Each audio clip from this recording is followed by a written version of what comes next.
तो भारत की आध्यात्मिक और सांस्कृतिक विरासत की भूमि भी उत्तर प्रदेश है। ऊर्जा में आत्मनिर्भरता के लक्ष्य को और तकनीक को सर्वसामान्य तक पहुंचाने के इस अभियान के क्रम में एक बड़ी महत्वपूर्ण भूमिका का निर्वहन कर सकती है।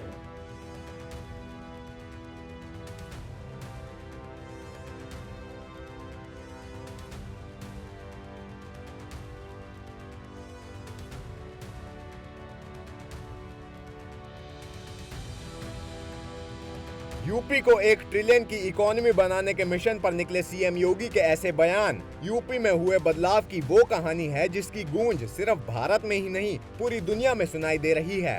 पहले सिंगापुर और अब जापान में यूपी की चर्चा जोरों पर है।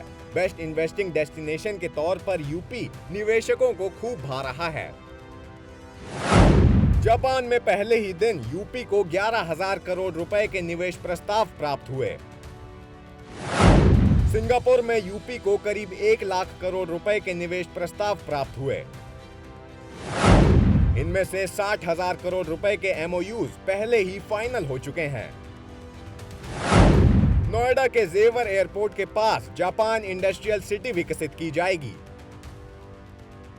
सीएम योगी का यह विशेष दौरा यूपी की प्रगति के लिए नए दरवाजे खोलने वाला है। सिंगापुर के बाद जब सीएम योगी जापान के यामानाशी पहुंचे तो उन्होंने भविष्य की ऊर्जा यानी ग्रीन हाइड्रोजन की बारीकियों को समझा और ऐतिहासिक समझौता ज्ञापन पर भी हस्ताक्षर कर यूपी के युवाओं के लिए भी दुनिया की आधुनिक और स्वच्छ ऊर्जा तकनीकों की बारीकियों को सीखने के लिए दरवाजा खोल दिया। उत्तर प्रदेश का एक उच्च स्तरीय प्रतिनिधिमंडल बिजनेस डेलीगेशन यहाँ की यात्रा पर आया था। उन्होंने अवलोकन करने के बाद फिर वहाँ की पूरी रिपोर्ट भी हम सबके सामने प्रस्तुत की और जिसका परिणाम है कि आज यामानासी के माननीय राज्यपाल के आमंत्रण पर हम सब यामानासी पे पहुँच करके हम लोगों ने यहाँ की स्थिति को देखा है, ग्रीन हाइड्रोजन के प्रोडक्शन को देखा है और इस तकनीक के बारे में आज उत्तर प्रदेश और यामानासी के बीच में एक ऐतिहासिक समझौता ज्ञापन पर भी हस्ताक्षर हुआ है। उत्तर प्रदेश के उच्च तकनीकी संस्थान से जुड़े हुए छात्र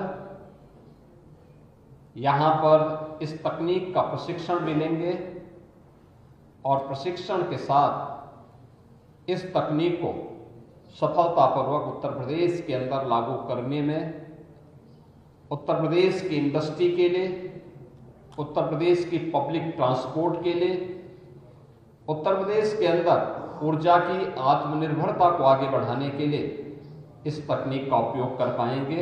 हम लोग प्रधानमंत्री मोदी जी के नेट जीरो के लक्ष्य को प्राप्त करने की दिशा में यह एक बड़ी महत्वपूर्ण पहल हो सकती है और मैं इस तकनीक के लिए यामानासी के माननीय राज्यपाल और यहाँ के हाइड्रोजन ऊर्जा से जुड़े हुए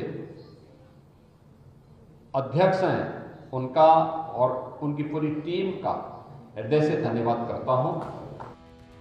सीएम योगी का विजन यूपी को एक बड़ा औद्योगिक हब बनाने का है, इसीलिए योगी सरकार ने इसके लिए कई नीतिगत सुधार किए ताकि विदेशी और देशी दोनों निवेशकों को आकर्षित किया जा सके।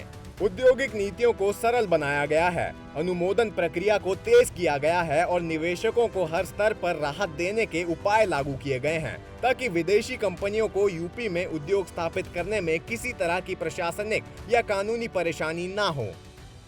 उत्तर प्रदेश भारत की आबादी का सबसे बड़ा राज्य है और 25 करोड़ की आबादी उत्तर प्रदेश में निवास करती है। जैसे प्रकृति की अत्यंत कृपा जापान के यामानासी प्रांत पर है, इसी प्रकार की असीम कृपा प्रकृति की उत्तर प्रदेश पर भी है।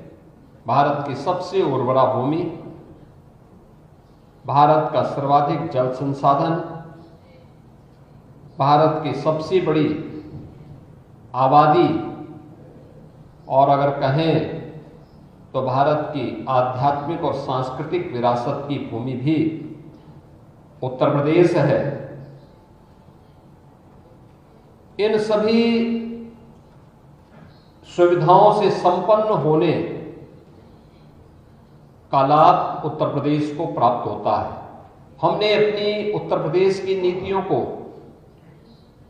रिएक्टिव की बजाय प्रोएक्टिव बनाया है और उसके परिणाम हम सबके सामने हैं कि 9 वर्ष में हमने उत्तर प्रदेश की प्रति व्यक्ति आय को 3 गुना करने में, वहां की अर्थव्यवस्था को 3 गुना करने में सफलता प्राप्त की। सीएम योगी ने ग्लोबल इन्वेस्टर्स को साफ संदेश दिया है कि यूपी अब निवेश के लिए सबसे सुरक्षित और सबसे तेजी से बढ़ने वाला राज्य है। ग्रीन हाइड्रोजन के क्षेत्र में जापान के साथ सहयोग और सिंगापुर से भारी निवेश प्रस्तावों ने यूपी की आर्थिक दिशा को एक नई रफ्तार दी है। इससे अब यूपी सरकार का लक्ष्य साल 2026 तक कई रणनीतिक क्षेत्रों में कार्बन न्यूट्रल होने और हरित ऊर्जा को बढ़ावा देने का है। इसलिए खुद सीएम योगी ने जापान में ग्रीन हाइड्रोजन फैसिलिटी का दौरा भी किया। सीएम योगी ने जापान के यामानाशी प्रांत में बने कोमेकुरायामा हाइड्रोजन सुविधा का दौरा किया। यहाँ उन्होंने दुनिया की सबसे उन्नत पावर टू गैस यानी P2G सिस्टम को देखा। P2G तकनीक प्रणाली सौर ऊर्जा का उपयोग करके हाइड्रोजन का उत्पादन करती है। इसे ईंधन के रूप में इस्तेमाल किया जा सकता है। इससे कार्बन उत्सर्जन लगभग 0 हो जाता है। सीएम योगी ने इसकी सराहना करते हुए कहा कि जापान का ये मॉडल यूपी के लिए क्लीन मोबिलिटी और पर्यावरण के लिए अनुकूल विकास को गति देने में मददगार साबित होगा। इतना ही नहीं, अपने दौरे के दूसरे दिन सीएम योगी ने यामानाशी पब्लिक स्कूल के छात्रों के साथ भी बातचीत की, जो दिखाता है कि यूपी सरकार केवल औद्योगिक विकास ही नहीं बल्कि वैश्विक स्तर के शैक्षणिक मॉडल और इनोवेशन को भी समझने की कोशिश कर रही है। सीएम योगी ने जोर दिया कि यूपी नवाचार, आत्मनिर्भरता और पर्यावरणीय जिम्मेदारी से संचालित भविष्य के लिए पूरी तरह प्रतिबद्ध है।